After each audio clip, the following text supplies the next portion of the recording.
Ngelela abalandeli be-channel ethi sichaza yona amaphupho. Namhlanje nginesifiso sokuthi ngeke ngichaze into nje encane bakwethu kakhulu, kodwa engicabanga ukuthi abantu abaze bayinake noma bayinaka benganaki ukuthi lento sekufanele beyisukumele. Ake ngithi uphupha njalo uzibona uhamba uya komalume bakho. Lokho kusho ukuthi bakwethu ngabe uziphupha uyibona ukhona noma uziphupha usekancane usegcekeni khona. Cha, leyo nto nje iqondile. Okusho ukuthi wena empilweni yakho kunezinto ezikhaleleka komalume bakho. Ukuqala ngobani zikhaleleka? Ngoba kunezikweletu, mhlawumbe ubaba akahlawulanga, ubaba akakhokhelanga, ubaba akenziwanga lutho ngawe. Shuthi nje uyingane ezaleke lapha komalume bakho, akakhokhelanga, wabuye waza wakulobola, waza uzohlala kubo kini esibongweni sakho. Mhlawumbe uthi ukhulele esibongweni sakho kubo kababa wakho, kodwa lokhu ukhombeka lapha emuva, lokhu uziphuphula lapha emuva.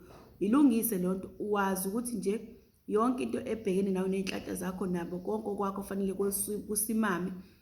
Udingakala uyokwenza komalume bakho.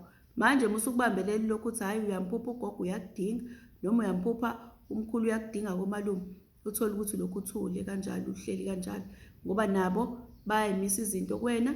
Ekugcineni kosuku umuzi wabo lo abasuke bekubizela wona, basuke bebona ukuthi uyafa, badinga umuntu ozovula ikhaya ngoba vele uyingane yakhona. Okwakho ukuthi usuke uhambe uye khona uyolungisa izinto zakho khona, uzifake isiphandla khona, uzibike khona, nje wenze yonke into yakhona ngokuqondile.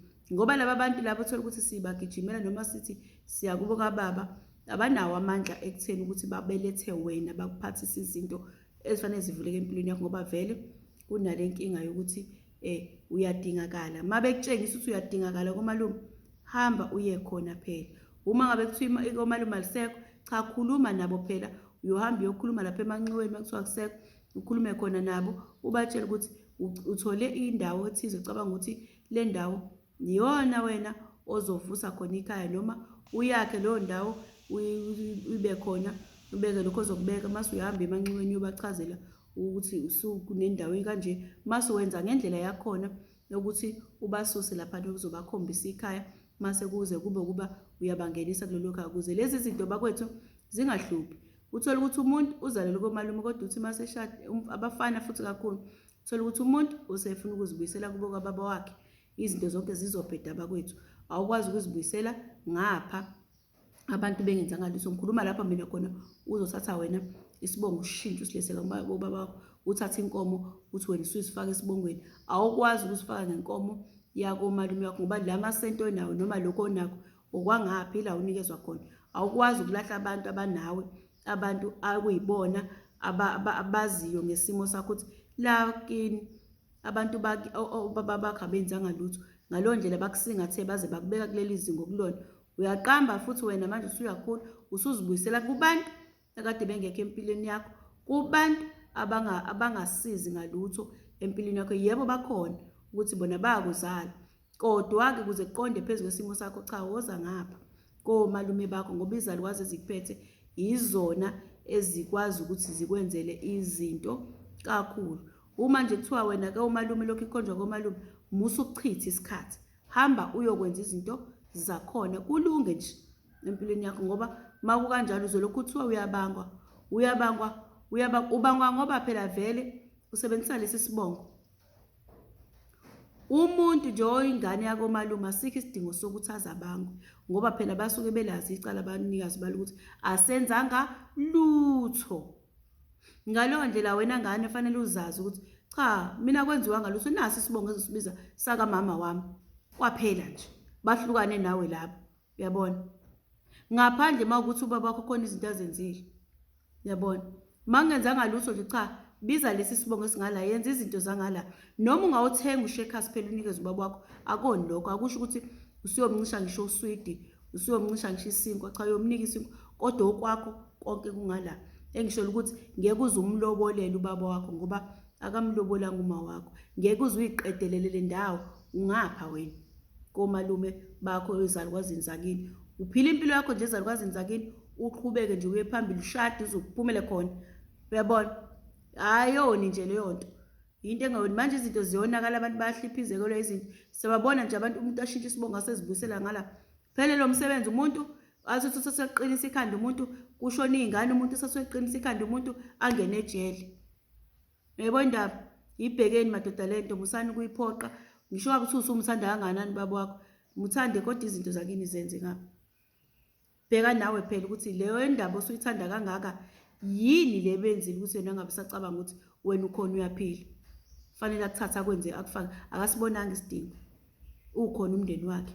Bangamtshela ukuthi hayibo iy'ngane lapha, hayibo uma wey'ngane kwaphela nje kanjalo.